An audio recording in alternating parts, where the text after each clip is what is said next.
12 o'clock. So Paul, we're going to let you take over, and then we're going to check with our producer as I'm getting, I think Michael is getting on. So Paul, it's on to you.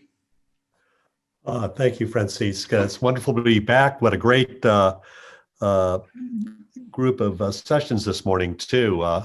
It's like going to a toy store, looking at everything you have lined up today. So thank you very much. And this is a particularly exciting day. I hope everyone watching us and who will see the recorded versions of this appreciates the talent and passion we're going to see in this group. I also would like to, I'm proud of the fact that I count every one of these men as friends and people I respect immensely, and I enjoy the company of. Whenever I see them, I think we share a common spirit, a love for the sport and passion for doing the best possible job that can be done. And they're surrounded by great teams, and I hope we get to talk about that a little bit today. But I want to say that road racing has been the heart of my passion for a very, very long time. And the things attendant to road racing that are close cousins, like autocrossing and time trials, those other things I have great affection for as well. There's a cultural vibe about everything we're going to talk about here today. Historic racing's where I've dabbled in the last couple of decades, and that's really how I got to know one of our guests. So I'll begin the rundown here of this this gang of four, and I think that I have to start with somebody who's walked about 1,000 miles in my shoes, and that is Greg Gill. Greg was the publisher at Racer during the time me and my partners didn't own the company, and he kept it alive through a very difficult period, a recession, and some very difficult outcomes. Greg Gill, who is the president of SRO Motorsports America. Hi, Greg. Hey, Paul, how are you? Great. It's great to see you, my friend. Paul, I think you have to realize that, you know, although Tony claims to be a poplar among giant redwoods, the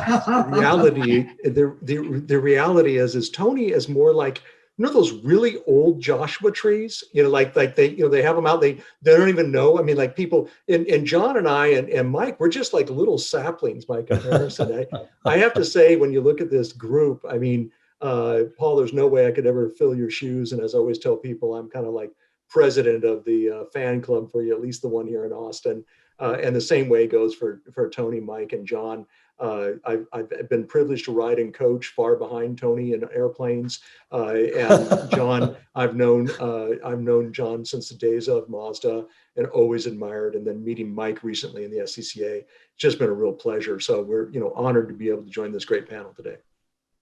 Well, thank you. And I also have to say, Greg, you know, my passion for what you do in your series. It was the first series we ever put our name against, really, was World Challenge, and have a long history dating back with it. And, you know, you went into a new era here a little over a year and a half ago with SRO. So we'll talk about that a little later, and I'm very interested to see your take on it. I'd like to bounce over now to my friend Tony Perella, who's wearing multiple hats. Hello, Tony. Good to see you, Paul. And I do feel like a poplar next to all these legends, but I just think your wisdom and your passion is inspiring, Tony. And I got to know you, I think, during the first Brickyard Invitational at Indy. And I always remember that we didn't get along at first. We were pretty headstrong with each other, and we got to know each other and respect each other. And your passion is just impressive to me. When you put your mind to things, things happen. And before we go into the things you do, can you share your background really quickly and what you did before you did this? Sure. I cut my teeth in business and telecommunications, and over the years started two separate companies to compete against the Bell operating companies that I took public. Both of them got over $1 billion in revenue from it. So we had some success in the market. And I bought a company out of bankruptcy that serviced fixed phone systems, and that was a real fun journey. I sold that company and most folks know them through their sponsorship or on this call. But, you know, nowhere in that 30+ year history did anybody really call me up and say, God, I love my phone. It was business that I focused on the people and the employees and the customers, but to say I was passionate about the technology, honestly, I wasn't. And when the last run was over, and that I really cared about, and so I bought this small lifestyle business called SVRA and thought I would be racing every weekend like a rock star. And but nonetheless, it's been an amazing journey. We have evolved a long way since 2012, and I still feel like we're started. That's the cool part of this. Well, it's impressive what you've done, and it's impressive how you've expanded the business and the vision you have. And we're going to get into that a little bit later, but it's a pleasure to know you and count you as a friend. And on the subject of friends, my dear friend John Doonan, how the hell are you? I am doing well. Pleasure to be with you, Paul. Congrats to Racer and EPARTRADE for what you're doing. But I just want to be clear, I'm nothing but a bonsai tree.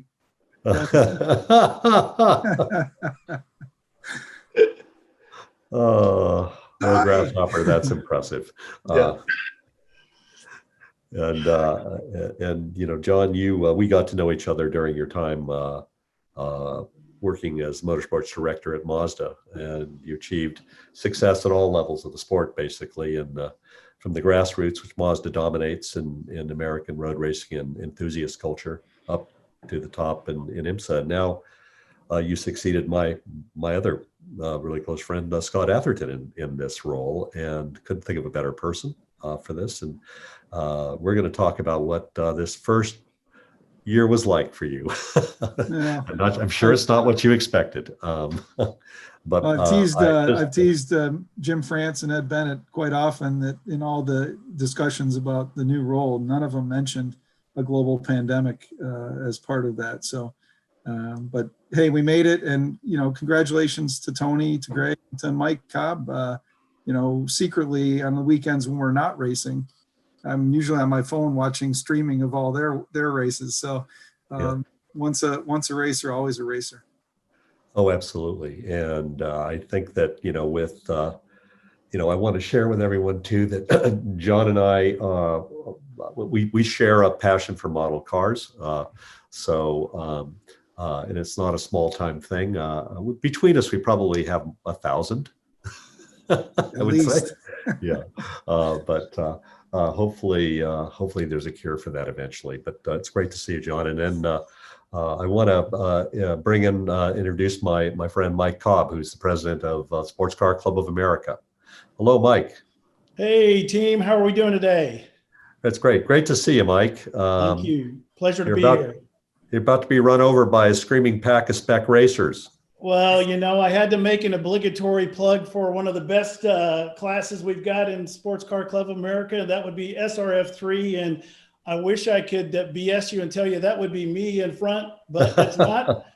On that day that was taken, you can probably see the fall colors in the background. I believe I was working turn 5 at lovely America. Right there. It's turn 6, right up there. There you go. Oh, you guys all know your stuff. Well, it also, anytime you point at anything at Road America, it gets me excited. It's one of my favorite places on earth. So yeah, I love Road America. And it's great to see you, Mike. Thank you for having me. Great to be part of and this. I also just want to take a personal moment to thank you, Mike, for our continued collaboration on Sports Car Magazine. I think that we're going into our 38th year together in 2021. And I love the club and I love working with your team. I think you're doing some great things, and I wouldn't be here today if it weren't for the Sports Car Club of America and the people I met who nurtured me and mentored me in the club when I was a young person. And the club exposed the world of motorsports to me. So that's it. So we've got through the, if you don't mind, we'll just rip into some questions here and get a discussion going. This is going to be a little bit like Survivor. We'll see how you all do. Okay, let's have a little fun. I've just stepped into an elevator, wearing my mask, and of course you're wearing your mask too. And I see a logo on your shirt, and I asked you about what you do and what company you represent. Mike, you go first. Tell me about that. Well, I absolutely would love to, Paul. Since I've only got 10 seconds, we believe that life is about creating and living experiences that are worth sharing. And that's what we do for a living. We deliver those experiences through sight, sound, motion, and emotion. But that's not all, Paul, because I know I only have 10 floors to say this, and I just heard the alarm go off. Luckily, I know the person in charge of all the LCDs in that building. And here's an early adopter right here, just Yeah, there we go. reinforcing my message. Yes, indeed. Because, the SCCA, we strive to create generational memories. That's really what we're in the business to do. You told a story about how you grew up. John grew up on turn 6 at Road America. I grew up in the passenger seat of a Datsun 2000 Roadster. There's a ton of stories like that, but really we're in the memory creation and experience delivery business. Oh, indeed. And you've done a good job with me, by the way. Thank you, So sir. thank you. Thank you, SCCA, and all my fellow members. I appreciate that. All right, Greg Gill, how about you? Bing, bing, we're in the elevator. Yeah, it's, thank you for noticing that. It's not SRO like it says on the logo. It's actually SRO, which stands for a guy named Stefan Rattel Organization. And on any given weekend, we race anything from small cars that you might recognize, you might call compact cars, right up to some of the most attractive, exotic GT cars out there, Ferraris, Bentleys, Acuras, et cetera, BMW, Porsche, just to name a few. On any given weekend, it's about 19 different marques and manufacturers racing. What folks love about what we do is that we get to have that same thing. You're going to hear that theme from everybody today. We're in the entertainment business. We're in the experience business. But what we love, no, it isn't standing room only. Thank God for Dean Case throwing that out there. Thank you, that is Case. another good initial and acronym for it. But at the end of the day, we're about creating a recognizable automotive experience. And for anybody, and I would say on the panel and those listening, once you've gone at speed around a racetrack, you're hooked. And it's a wonderful experience. And as we all recognize, it becomes a decades-long experience. So that's what I do. I also explain it in a little less of a maybe a serious vein, and knowing that Dean Case is listening, I'll say it this way. I'll ask people, did you see that movie, The Greatest Showman? And they're like, yeah. I'm like, okay, I'm like him. I said, maybe with a little more ethics, because that's what we do. Oh, fantastic. Well, you do, and you put on a great show. And I also commend you and your team for going to the Indianapolis Motor Speedway this year and putting on an excellent event. It was spectacular. And I would like to step into the elevator with my friend Tony Perella. We have 20 floors and an express elevator. Tony, you're on. Let's go.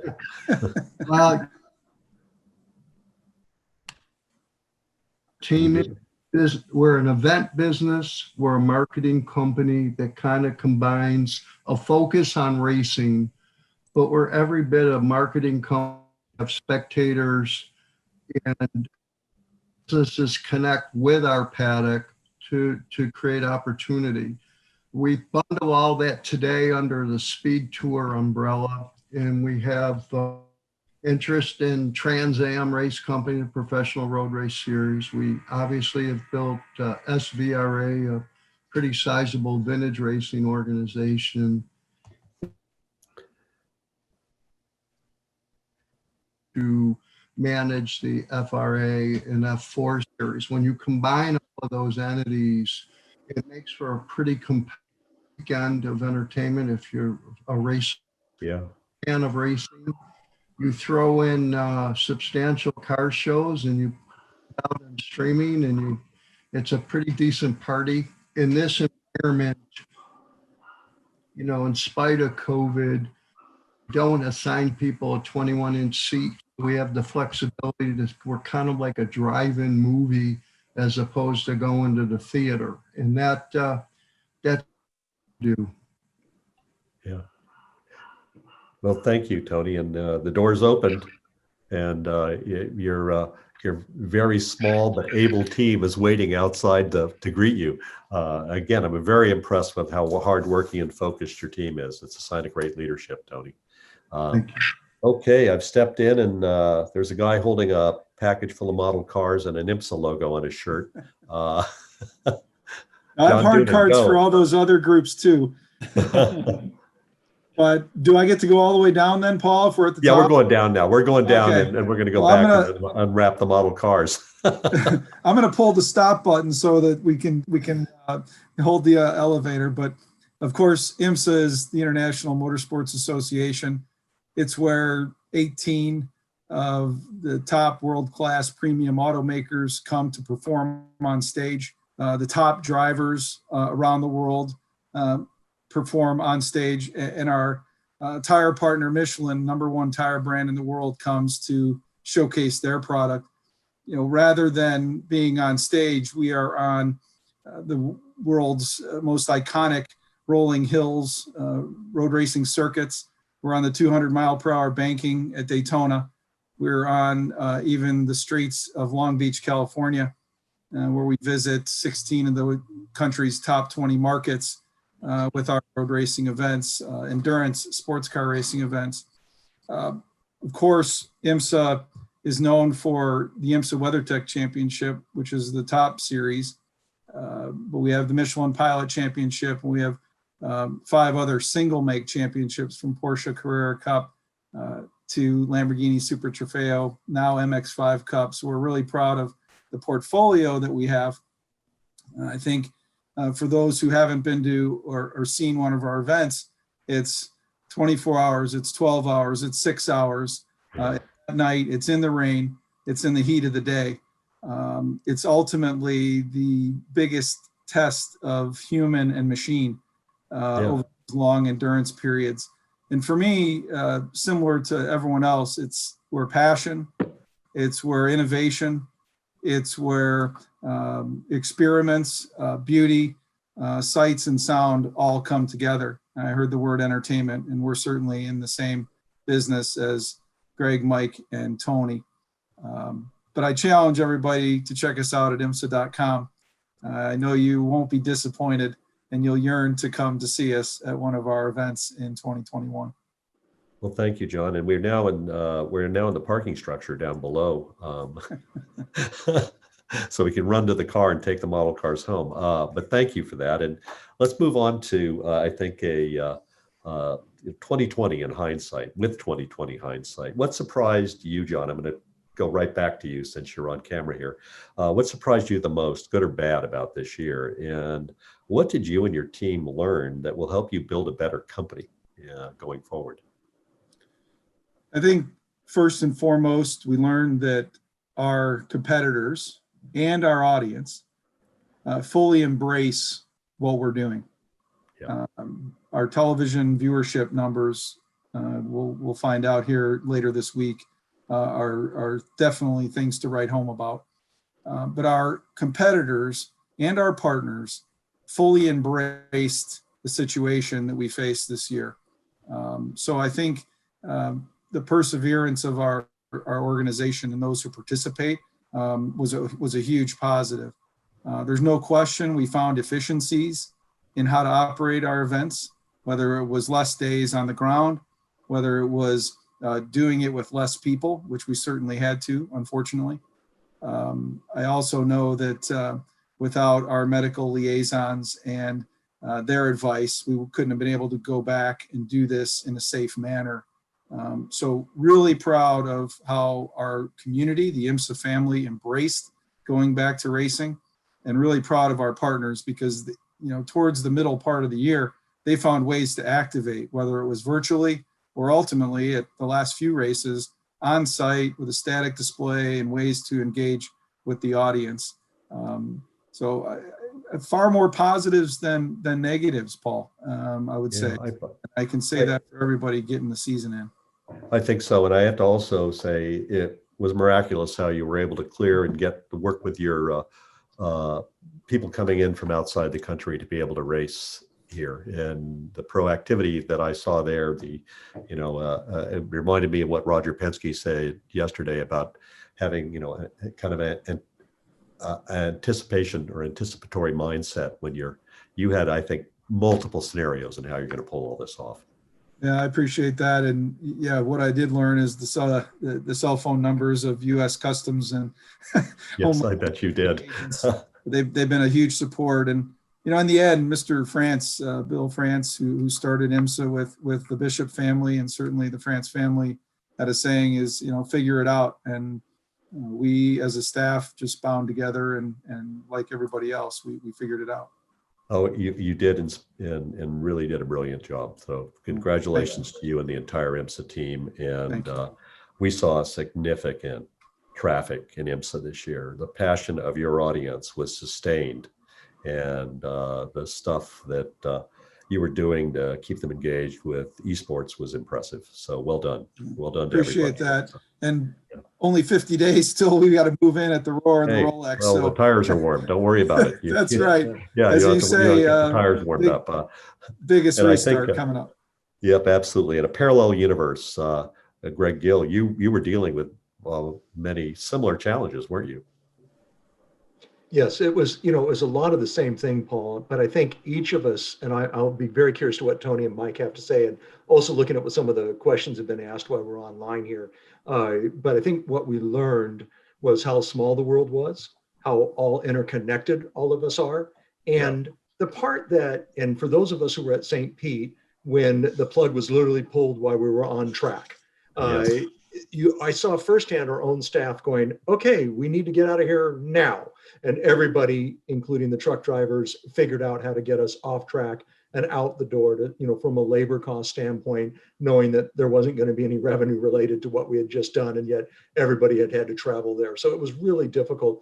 And we started getting a picture of what then happened 90 days later when we asked people, do you want to go back and race again? Oh my gosh, yes, please. This is what I love to do. Can we do this safely? Can we work it so that we're not having what I think people use the term now, pandemic optics, that they are not doing something inappropriate, but on the same token, what we learned, to your question, is, what did we learn? How small the world is, how interconnected we all are. John and I kept each other on speed dial. He was too busy most of the time to talk because of how many arrows were coming his way, but we didn't hesitate to text each other, work with each other, get rid of schedule conflicts at great cost to IMSA. They went out of their way to help us, a junior series, to work with them. And so we really saw a cooperation in the industry right there with media like yourself, Paul. It was real partnership. Tony, John Claggett was calling me with questions. Mike and I didn't talk, but we knew that the SCCA was there in the trenches getting things. We saw the interconnected nature of it. That's what we learned. And again, to the same points John raised, it's a small area. You're going to have to work with smaller groups. You're going to have to be mindful of this going forward. Those are the lessons we drew from 2020. Well, those are very good lessons, and I appreciate you sharing that, because that's one of the things that impressed me most. Is first off, my respect for all of you was very high to begin with, but I was acutely aware, I think, of what you were all dealing with, and I will tell you, I had a real surge of just joy when you went back on track, Greg, and with your series. And I have so many friends involved in your series. It was nice to see you guys come out and look so good and do such a good job. So thank you very much for never giving up and never getting discouraged, because I know it wasn't easy. It is a team, Paul, and all of us, I'm sure today, I'll give credit. I work with about a dozen just absolutely awesome people, from Robbie and Jim, going through each of them.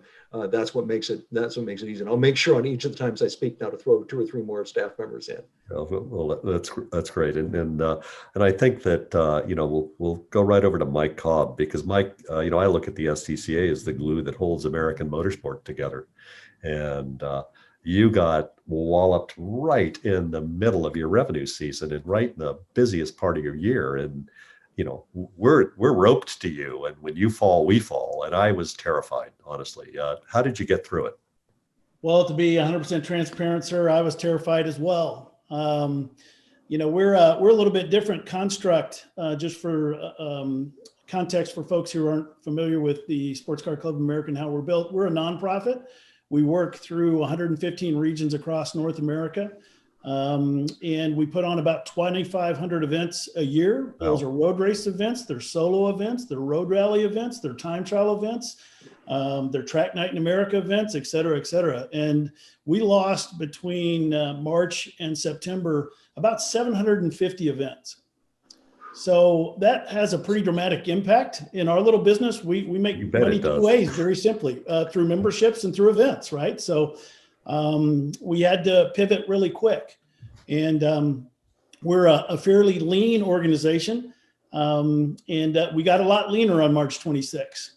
And, you know, embedded in one of your core question there was, what did you learn? And I'll tell you what I learned. I learned about the heart and soul of this club and how a few committed can make a difference in anything, but certainly in trying to keep this club alive and serve the members and the drivers and the volunteers and everybody that we try to serve. I mean, it was certainly not a one-man band. We had a very small national staff, March through probably July. We worked pretty much daily to update COVID mitigation processes, procedures, et cetera. Just keep in mind that we had to do that for 115 regions, not just for a number of tracks where we were holding events. And so it was a huge challenge. But I tell you one thing, and I saw this in a chat question. I think it was Dean Case posed a question. What are you guys doing together to grow the sport? I can tell you one thing we did together to save the sport, in my humble opinion, this year. And just talking, you heard Greg and John, and you'll hear Tony in a second, share stories about how the motorsports community pulled together and worked together to share best practices and protocols this year, because this was a space and an environment, an ecosystem we've never been in before. And selfishly, as a member of ACUS, we had weekly calls. And I'm not too proud to say I was borrowing some best practices from anybody and everybody around that table to try to help us return safely back to motorsports. And I think we did a decent job. We were one of the early bellwethers. We got to go back racing at Road America in June for the June sprints. And I'd like to think that we did a good enough job to allow some additional racing to happen in June, July, and August with our partners like IMSA and IndyCar and all the other folks that showed up there. So there was a lot of mutual sharing and collaboration that I don't think we would have been as successful in making it through this time of virus warfare without them. Well, that's terrific. And I got to tell you, seeing the runoffs come off this year was fantastic. Seeing the solo nationals, the Direct solo nationals canceled was heartbreaking. Heartbreaking. Yes, sir. Heartbreaking. A lot of us aren't over it yet, Mike, but it was the right thing to do, wasn't it? Yes, it was. You have to, the number one word in our mission is safe. And if we can't compete, if we can't keep people safe. And so we just had to make the hard call. We also wanted to maintain the safety of that site. There's very few places in North America where you can access 100 acres of uninhibited concrete to bring 1,500 solo specialists in for a week of chaos. I mean, motorsports. So it's a place that we value, and we didn't want to take any chances with our members or with the site. Yeah, it was a good call. It's just there's a big chunk of our I think institutional memory missing this year. But thank you for doing the right thing, and thank you to you and your team for being such great partners. I would like to say to everyone in motorsports, this is the longest standing relationship me and my company have had. It is at 38 years and counting as of January when we go forward. And my company has been involved in publishing with the SCCA since December 18th, 1979. And before that, I was the editor of Sports Car magazine. And the people I've met in this club literally made it possible for me to participate in motorsport. And thank you. And Tony Perella, you've had a heck of a year. Oh, we were bored. We had nothing.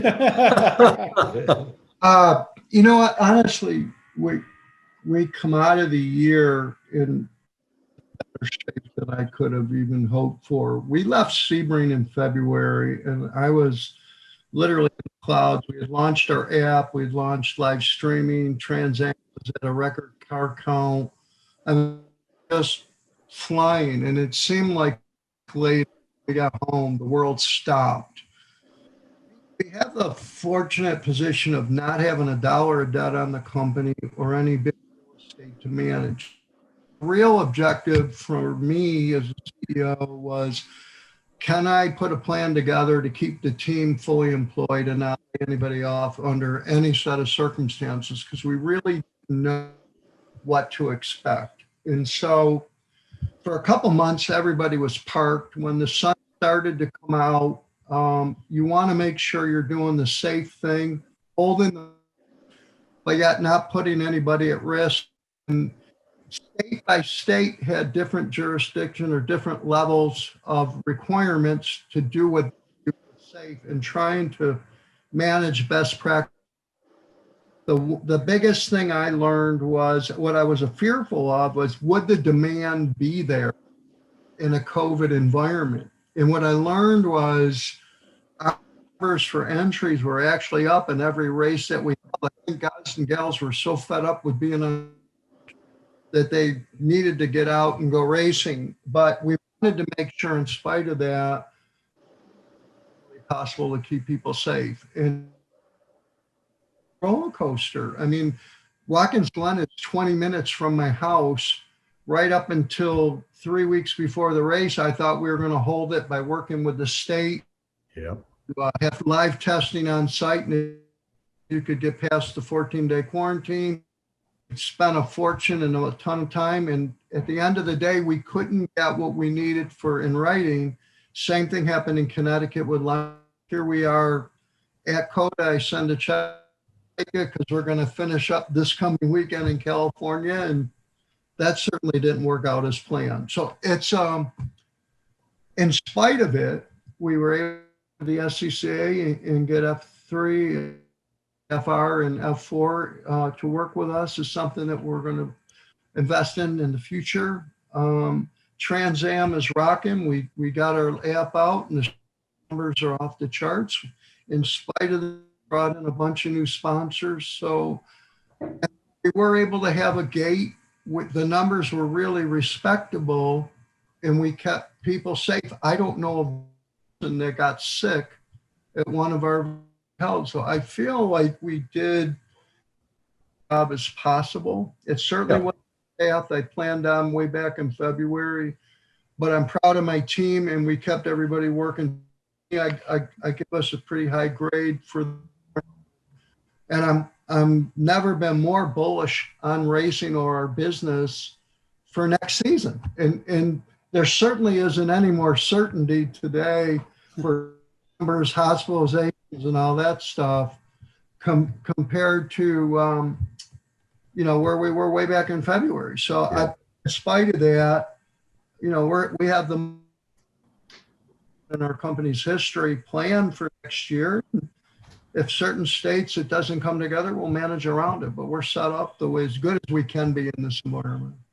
Well, and again, I'm so impressed too. You managed to make a big move in bringing Formula 4 and Formula Regional Americas in during this time. Trans Am is obviously, it's one of my favorite racing series. It's the first race I ever paid myself to go and watch was the Trans Am race. And I'm just very glad to see you carry this optimism in the coming year. And thank you for your, hard work in putting such positivity out there in the world of motorsports. I appreciate it, Tony. Thank you, Paul.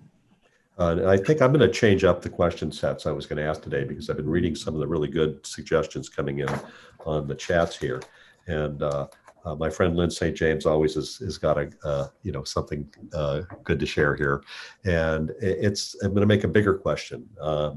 This is going to have a couple of, areas that we'll be talking about, but we're going into 2021, and I like to refer to it as the restart of our lifetimes.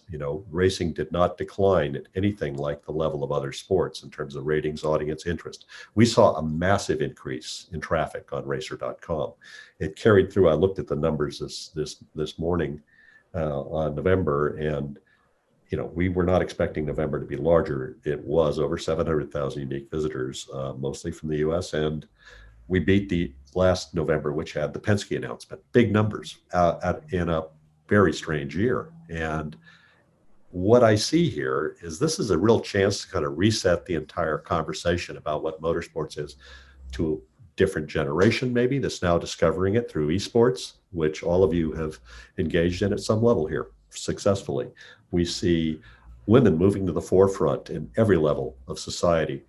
Women were in front of me on the racetrack when I first started racing, so it's not a new thing. In the SCCA, women were out front a very long time ago. They were running regions. We had a woman CEO in this club not long ago. We had a woman chairman of the board. But we see inclusion as one of the great opportunities for motorsports, racial diversity, basic cultural diversity, and gender diversity in the sport. Let's just talk about what we've got in front of us in this restart of a lifetime. And I want to, go to, John Doonan again on this one, because you maybe have the biggest footprint of all of us. What are you doing there? Well, it's a terrific question from Lynn, who's done a lot for our sport as well. Back in late September, early October, just talking about growing the sport, Mike Cobb and his organization and IMSA executed an agreement with that exact focus in mind.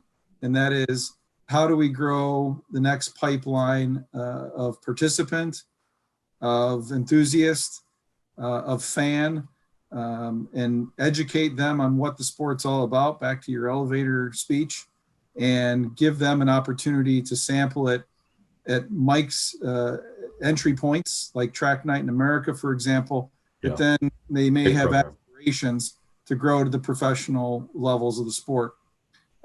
From there, I think you mentioned esports. That obviously was a huge benefit to keep racing alive in the hearts and the minds of our audience. And that young audience, a year ago, when I had the opportunity to get this new role, that's one of the things it's primary on my mind, not just the esports part of it, but identifying the next generation of audience and how do we engage with that younger demographic. We are focused on that at IMSA. Something near and dear to my heart is things like STEM education. We need to get our content, the race cars, the talented engineers, the talented drivers, in front of that next generation of audience to help them realize what they're learning in the classroom is very relative to real world applications. And there's many jobs and opportunities. You said, Paul, your career has been defined by this sport, and we need to provide that opportunity.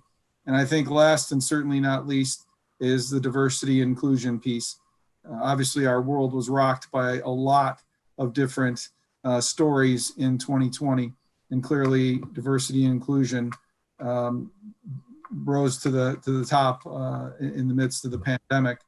And I think whatever we do as a sport, and we're definitely focused on that, is we need to do things that are sustainable, programs that, similar to STEM, give people a picture of what's possible in this sport, regardless of race or any other particular category.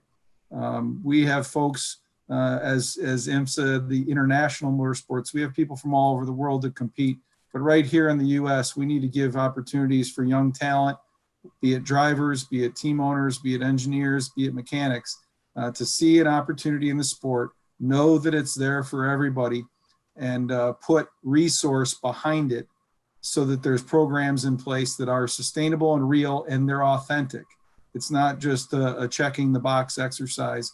And I think there's some news coming on the IMSA side, both in terms of female participation and young driver and team talent that are going to show that authentically. Well, that's great news, John. And I know just from our personal conversations over many, many years now, this is in your heart. This is not something this is something you care about and have cared about for a very long time. So, kudos to you and Ed Bennett and Jim France and the entire team at IMSA for doing this. I think Greg Gill, I think many of our conversations are about our children between you and me. We're very proud of our kids, and I follow your kids with great interest, and Likewise. you have such a sexy sport there for young people. They look at that. It's got to pop their eyes out when they see what SRO does around the world. And it's been gamified. You've done a lot of things already. But tell us about what's your vision? How do you, because I know this has been a focus of yours for a very long time too. And I think inclusion being part of that. I'm gonna out John Doonan in a way that I hope is seen as positive. That, you know, when John and I, and that should get everybody's attention, 224 folks or whatever's listening currently. But when John and I attended with ACUS for the every 2-year, trip to Washington, D.C. and to meet with different people, I got to see John putting where he had already done involved at that time with Mazda and working with an American veteran and what they were racing and bringing that individual in. And that was my first time working with it. Anybody in the industry knows who I'm talking about, but I think he would prefer just to be known as a racer.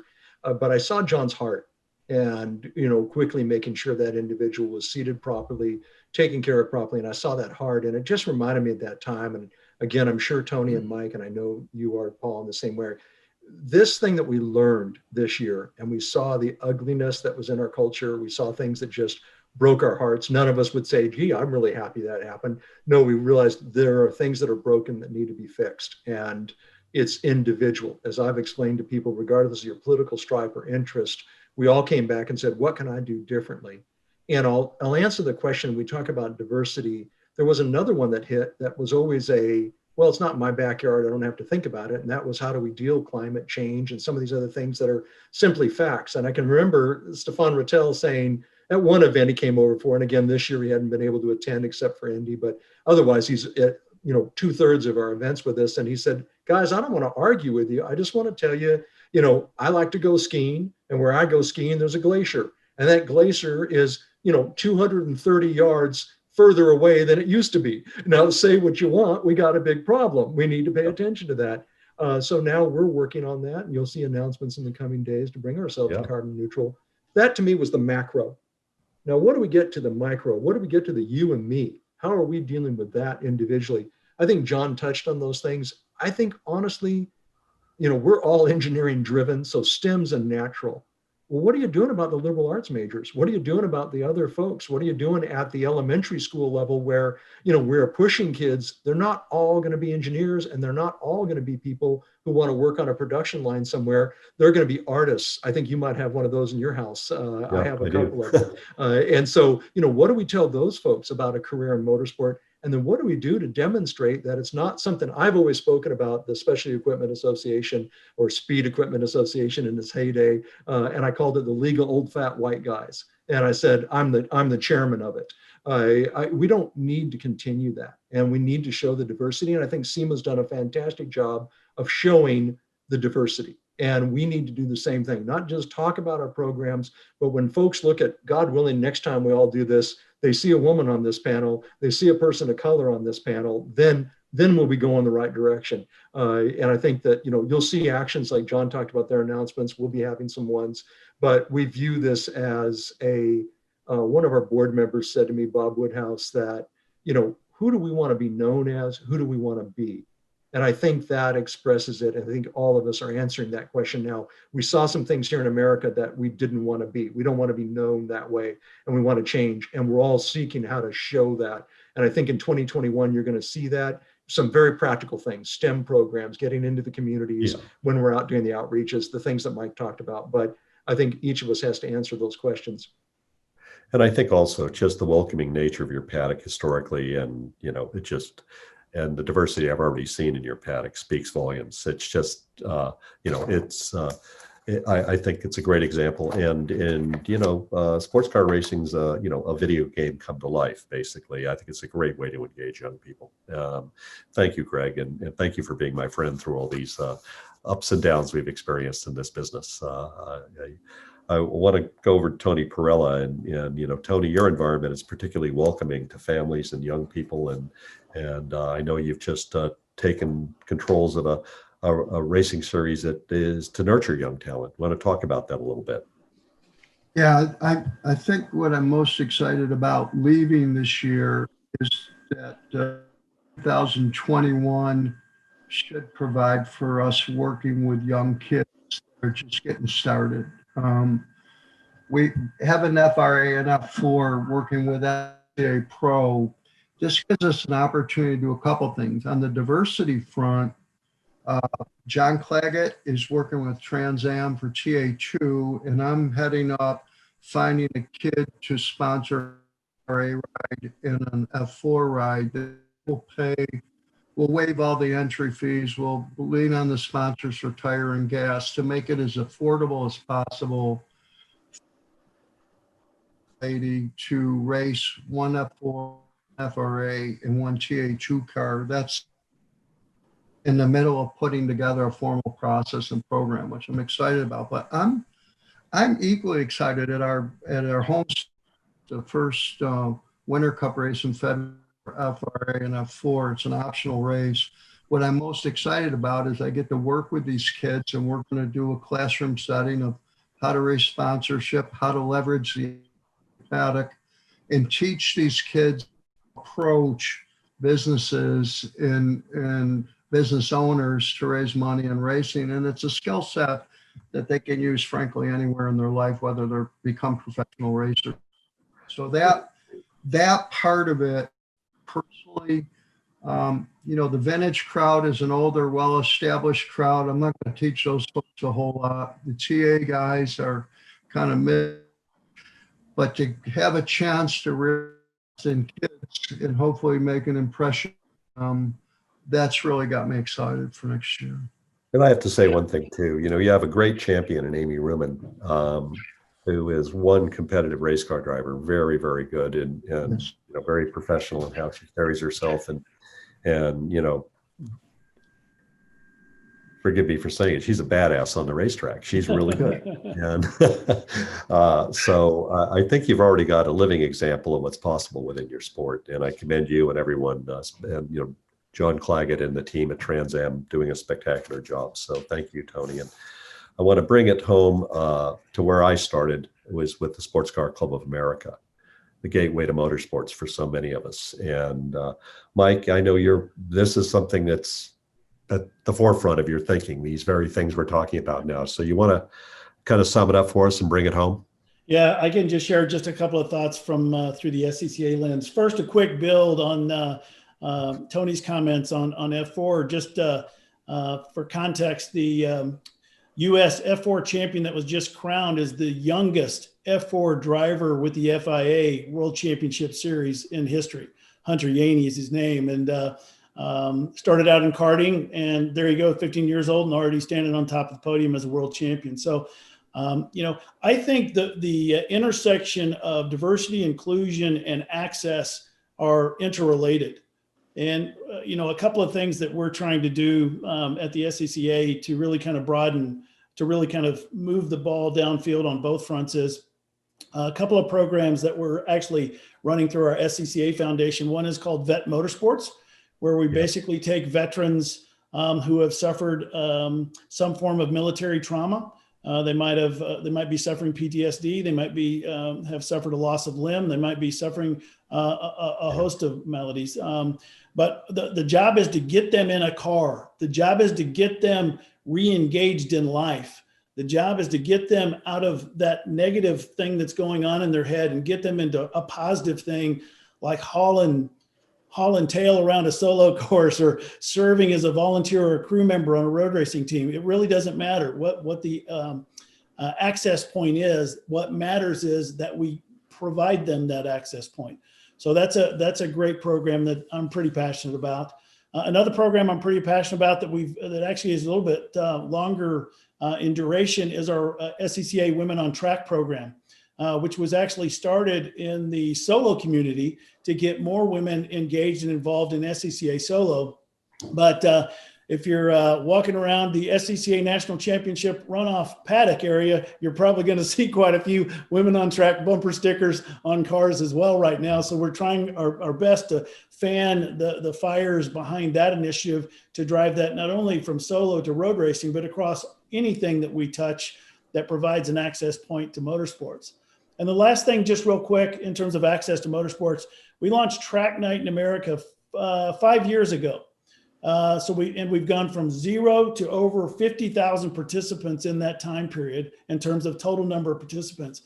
And the mission of Track Night in America was really to lower the access barriers, to not require license.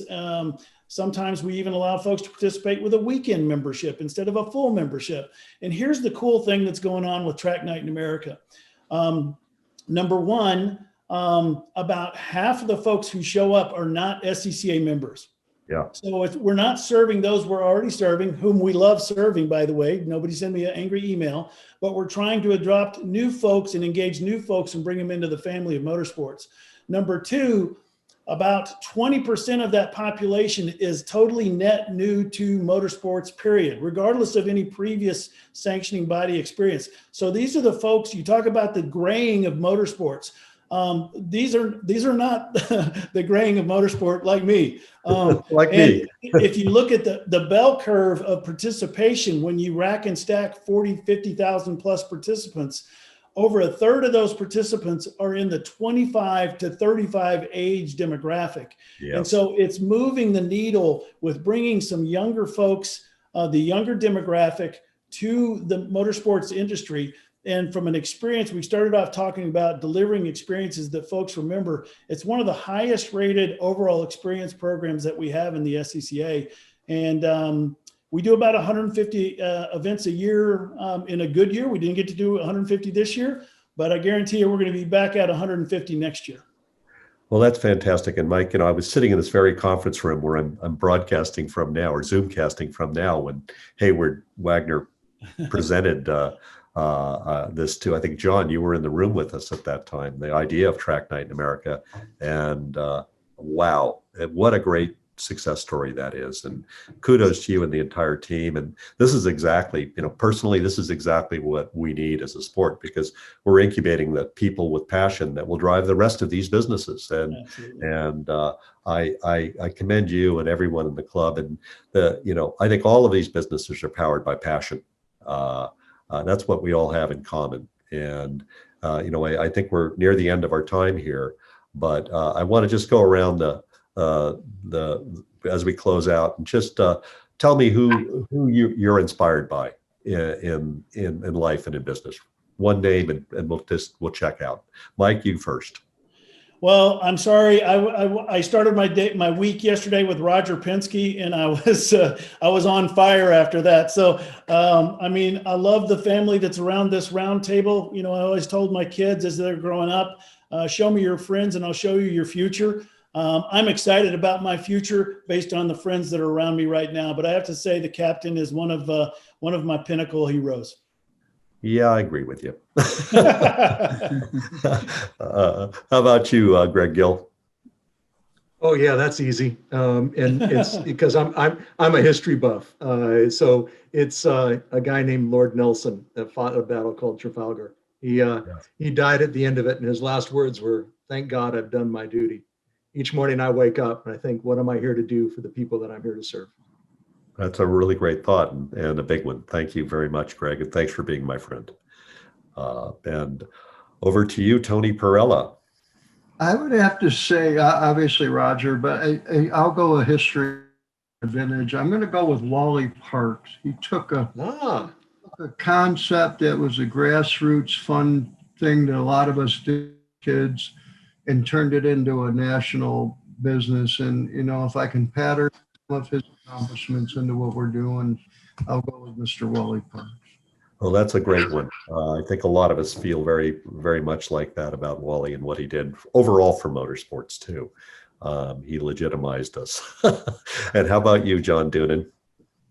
Well, I'm going to take two fronts. I think what inspires me right now is the upcoming generation, the younger generation. I think we got a lot of positive momentum coming our way because of the energy and the excitement and the passion of the young talent coming up, not just in racing, but I think the young people, I have a lot of faith in the young people coming up. And certainly, from a racing side, not self-serving, but John Bishop and the establishment that he and the France family did, to establish IMSA.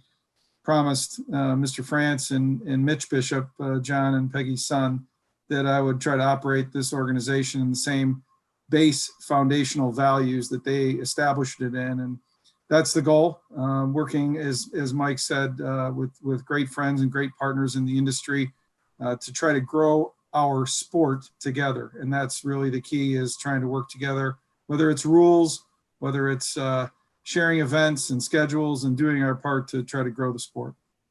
Well, that's a great way to end this, John, and that's the mission of this this week. EPARTRADE has put this together to bring us together, and I thank all of you for being with us today. This has really been fun, and I thank the people who submitted some questions that were good ones, good topics here today as well.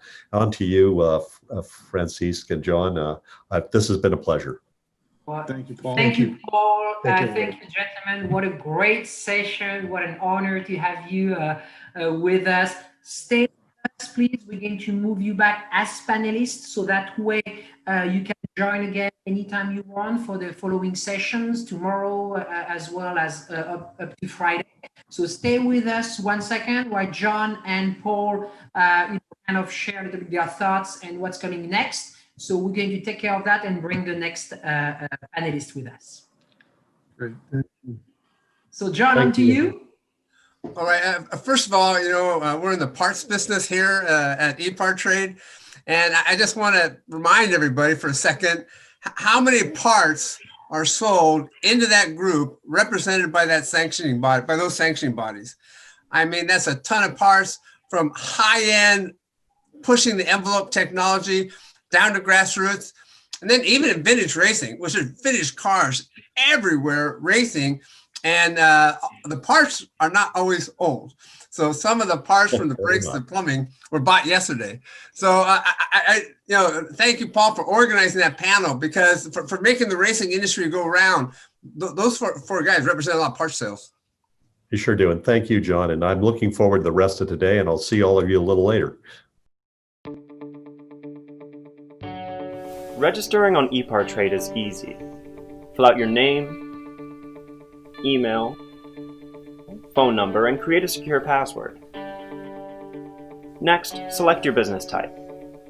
Choose supplier if you're looking to display products or services and connect with buyers.